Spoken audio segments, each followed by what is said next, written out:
Alright people, Mike Alden here again. Welcome back to another video. Today I'm just going to give my final thoughts on Saints Row 2022. I have beaten the game now, got the first ending, and then got the sort of like a secret true ending, if you want to call it that, where you build the Saints Tower for $8 million and you get like a bonus sort of campy fun ending, which was pretty cringe, but we'll get to that later. So in this video I'm at 69% complete. Nice. But I have this is older footage, and in my more recent footage I'm at like 82% complete or something like that. So I don't want anybody to think I didn't give the game a fair chance, that I only did the main story, rushed the main story, didn't do any side activities. I did try a bit of everything. I got as close to 100% as I want to, without, burning myself out, doing grindy stuff that's just mind-numbing. So I'm just gonna stop my run at this point, and I'll start off with the positives. I think stuff I actually liked. The first one and the main one was my character customization. I really liked how I was able to make my boss look in the boss factory.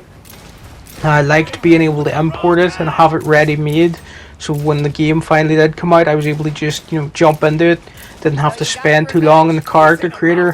Thought that was a good idea, and I did like the options in the character creator. You can make some pretty silly stuff, or you can make some pretty decent looking stuff. Like, I think my character's pretty okay looking. Kind of looks like Shaundi from Saints Row 2. It's what I was going for. And then I gave her like this bulletproof vest and made it white and pink, and gave her a beanie, just a white beanie, and some basic jeans, and then cowboy boots. And it was mainly the look I used for most of the game, and I pretty much liked it. And I liked how you could change the color of like every part of the item of clothing, and that layered clothing was back from like Saints Row 2 and all that stuff. And I did like my voice actor in the end. They grew on me. The boss character, my character, was probably the only one that I really connected with, to be honest, because the rest of the cast, well, this is a bit of a negative, but I didn't really gel with any of them apart from Nina. I thought Nina was okay. But mainly I liked the boss character, and I liked going out doing missions by myself as the boss, like this ride along shotgun mission, and the dialogue that the boss has with the characters you help. One of them sounds like this badass gangster guy that the boss moved out here to work with originally, and you get a little bit of backstory about how the boss was rejected and eventually had to go and work on her own. And just, I thought that was an interesting little bit of information. More interesting side story than anything that happened in the main quest. And it was interesting that it was hidden in this sort of random side activity. But that's another positive. I will say I enjoyed the side hustles and stuff more than the main story. They do get a bit repetitive, and I think some of them have too many versions of them that you have to go through. And the criminal ventures, I enjoyed quite a few of them, but again, sometimes the tasks for each one, there were just too many. Some there were only 4 or 5, and that felt fair enough, like the repossession missions, where you had to go like steal like a car engine, hook it on to your back of your car and drag it back to the repossession depot or whatever. There was only like 4 or 5 of those. That was fair enough. But then there's ones like the toxic waste disposal, and those had like 14 or maybe 15 entries you had to do, and it was just going and getting the truck and driving it back all the way to the disposal depot for the toxic waste, and stuff like that just went on far too long. But again, I'm getting into negatives now, so I need to stick to another positive. Sorry, this is a bit all over the place, but I don't really do scripts or anything. I just go off the top of my head. So yeah, another positive. The world of Santo Ileso, I thought it was really pretty. When the right lighting and like you saw like a sunrise while you were like bombing through the desert in your custom car, listening to like KRS-One or something, then it felt really nice to be in the world. And I have to give the art direction for the open world itself. I have to give them some props. It looked pretty nice. It's a kind of a bit dated with the cartoon style, but if you're into that sort of look, I think you'll be pretty happy with the graphics. It's not going to blow anyone away, but I think the art direction was strong, and the lighting often was really nice, especially as I say when it was at like sunrise or sunset, and the sun was just coming up behind some mountains as you were like bombing through the desert in a like custom car or whatever. That was very pleasing. But I'm going to get into a negative about the open world as well, and it's that there just wasn't many buildings to go into, or sort of any life to the world outside of your side hustles and stuff. I have to sort of compare it to a game like Yakuza, which is a much smaller open world most of the time, but it has so many buildings to go into and so many mini games to do once you go into those buildings. Like in Yakuza, let's say Yakuza 0, you can go into a bar, you can play pool at the bar, you can play darts, you can go over to an arcade, the Sega arcade, and use an arcade machine, and sort of these immersive mini games and stuff. I thought the world could have done with a few of those to make it feel more alive. Now I do like these side hustles again, as I said, like this one here, where I'm testing out all this futuristic tech, like this hoverboard and stuff. That was pretty fun, but I sort of needed more stuff like this, where maybe there was a hoverboard challenge, challenges dotted around the place, and it was like a race to the finish of this hoverboard challenge. Or destroy this many cars. Dot a few more of these around, because this was a really fun one. More of the ones that I enjoyed the most actually was this hoverboard mission. So I will say that's another good thing about the game. A lot of nice vehicles and modes of transport. You can get your boats, you can get helicopters, you can get jets, and you can get a hover bike and a hoverboard, and it is just fun to mess about on these. Just jump over cars, destroy cars, crash into stuff, and it is a bit crazy to control, but this was some of the parts I enjoyed more than the rest of the game, like the main story. I thought tooling about on the hoverboard and stuff, that was when the game was actually fun. And I will say props to them for putting in crazy modes of transport, and the fact you can customize all your cars as well. That was another positive. Again, coming back from the other Saints Row games, just really extensive, a lot of options, a lot of stuff to unlock. Like maybe over 100 cars probably that you can sort of mess around with and customize. And then if you add in the motorbikes and helicopters and boats, that I'm pretty sure you can customize all of those as well. I didn't really mess about with any boats or anything, so I'm actually not sure if you can customize those. You probably can, and I'm pretty sure you can customize a helicopter, because I remember messing about with one of those back at the Saints Church as well. So again, customization of vehicles, that was another high point. But now you get into some real low points. Just gonna have to say it. The story, it's one of the most forgettable stories I've seen in a AAA game in a long time.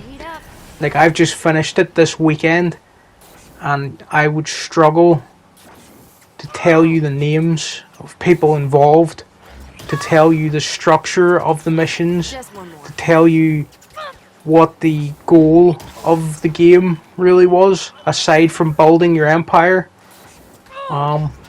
Maybe some people will like how simple it was, but I would call it sort of forgettable, and I'm gonna be pretty harsh about that.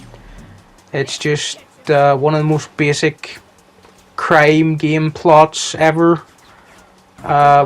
One sort of twist happens that you can sort of see coming from miles away.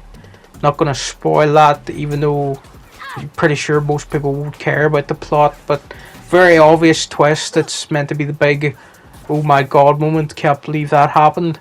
But you were just like, yeah, I thought that guy would do that. Sort of saw it coming immediately. And again, the characters, the saints themselves, very forgettable.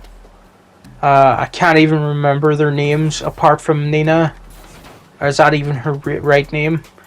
But it was, I'm going to call her Nina anyway, and someone else can correct me later. Or was it Nira?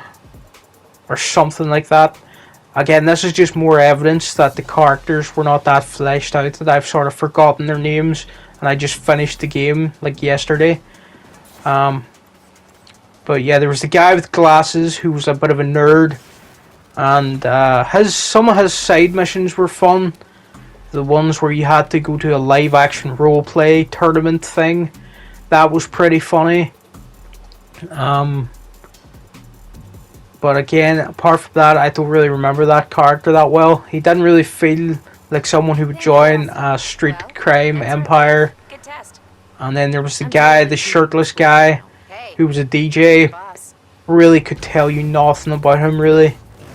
Didn't leave much impact at all, that guy. All I know about him, he didn't like to wear a shirt. That was the big joke with him, I think. And then there was this character whose name I keep getting wrong, even though I say she's the one I like the most. Nina, or Nira, or Nina, something beginning with N. Anyway, she was sort of a petrol head, liked cars, liked remodeling them, building them. But she was also a bit of an artist, liked collecting art and stuff. She was the closest to feeling like someone who would have been in the old Saints gang. I could see her being someone they would hire because she's good with mechanics and stuff. And she sort of did fit into someone who would join a street gang. So I thought she was pretty cool, and she's the only one that I really called up to do any sort of gunfights or side activities with. But yeah, overall story and characters pretty forgettable. I can't even remember half their names, and the one that I say I liked, I can't even get her name right. So that sort of proves how much attention and I was spending on it after a while, and how much of a grip it had on me. It can't have been that much because I don't even remember their names. Another negative, some of these collectibles, like this pallet stuff, collecting these, there were just far too many of them. Like there's 125 of them. They don't really give you that much cash or XP, and it's just, that's a lot of the problem with this game. A lot of the open world stuff, it's just like pointless filler stuff to waste time on until your cash transfer app can count up, especially at the end game. That was another negative. The end games basically get like millions to build a tower for the true final cutscene, and you're just gonna have to grind out all the criminal empire stuff, make sure all the businesses are making as much money as possible so that you can have 8 million to build the final tower. And that was just a bit of a grind. These perks, now that the phone's open here in front of me, didn't really use any of them that much or look into them that much. I guess the passive ones are the only ones you really need, like the ones that put up your health permanently and stuff. So I don't think the perks and skills were that creative or inventive or necessary. I hardly used them. They were just sort of fluff, Again, that's not a negative, I guess. The perk skills weren't that memorable. One of the best ones was the one where you attach a grenade to an enemy and then throw the enemy into another group of enemies and he will explode. That was a pretty decent one. And I guess sort of one of the ones at the end where you quick draw a revolver and shoot a load of people, that was pretty decent. But aside from that, didn't really care about any of the perks or skills. Customization of the Saints Church. Now that we're here, I will say I thought it was pretty weak. You can only place some random collectibles that you have to photograph out in the world around the place. I would have liked to have been able to, like, say the walls, the colour of the wallpaper and stuff. I would like to have been able to paint it whatever colour I want. I know purple makes sense as the default for the Saints, but give us a bit more customization over that, because the rest of the game, the customization's pretty great. You can make everything look the way you want, basically. So why not let us customize the Saints Church a bit more, place statues here that we want, maybe change that big angel statue to something stupid, like a guy in a hot dog suit, or something random like that. Again, this was the very final ending where I finally built the tower for $8 million, and you're rewarded with what's pretty much the cringiest cutscene in the history of Saints Row. I guess it's kind of cute in a way, but because I didn't really connect with any of these characters, it doesn't land the way I think they wanted to. And yeah, if you were really serious about the story and you thought that more story was going to happen after you build the big giant tower, the Millennium Tower, as I'm going to call it, from Yakuza, I think you'll be disappointed that your reward is a goofy cutscene where some karaoke happens. Again, karaoke making me think of Yakuza, a better game with goofy stuff and crime elements that are combined together so perfectly that it just, whenever you've played Yakuza and crime games like that, stuff like Saints Row doesn't really hit the same anymore. Maybe they should have had an activity where karaoke was an activity. You can invite Nina or Nira or whatever her bloody name is. Am I going to see it in the subtitles here? Kevin and Eli and Nina. Yeah, that was her name. Like, if you can invite one of them to karaoke, have a few different karaoke tracks that you could sing, have a little mini game like that. That kind of stuff would have made the world feel more alive. So yeah, again, just singing Love Shack as the final scene to this game. It's kind of bizarre that this was allowed to happen. And I don't know what the devs were thinking at this point. I guess they thought it was cute and it was going to land well with the sort of Gen Z audience they were going to try to attract with this game.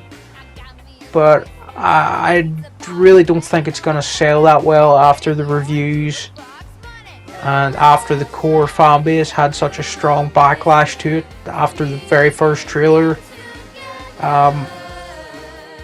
I do sort of regret buying it, but I needed something to upload to the channel because I haven't uploaded anything in ages and I haven't played a new game in ages either.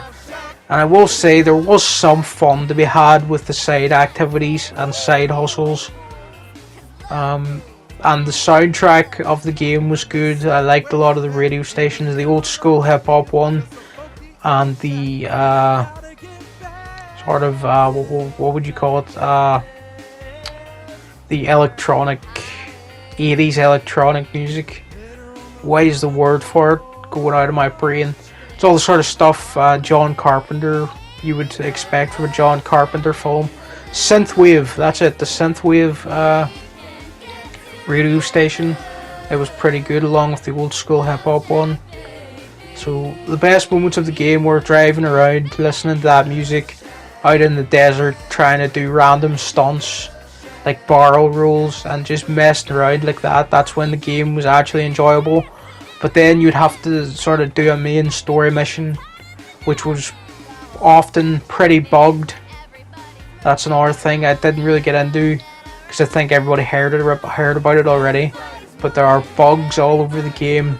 Stuff like when you go to drive your car, suddenly you'll be standing up through the roof of the car while driving. It looks strange, really immersion breaking. And every time I got into a car after that, I'd be standing up while driving, and it didn't seem to fix itself for ages.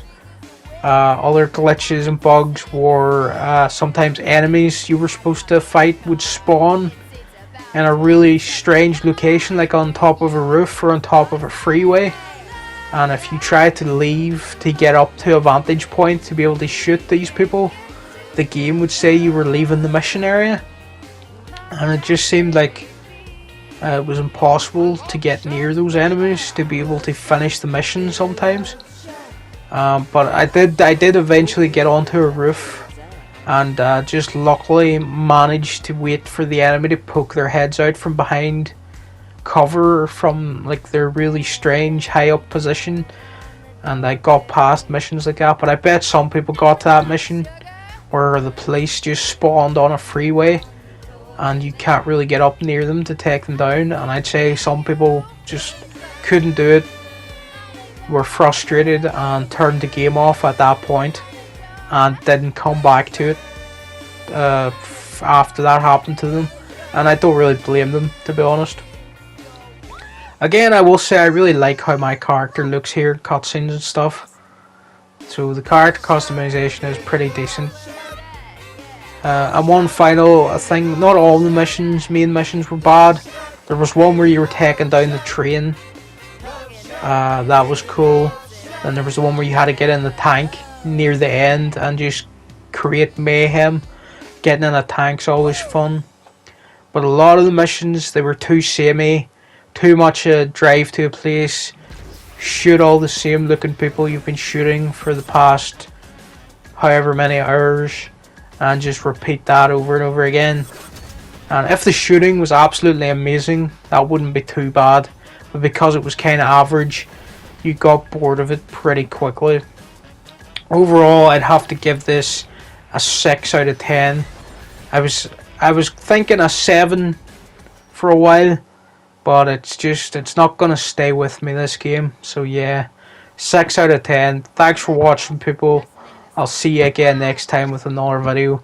Let me know what you think of Saints Row in the comments down below.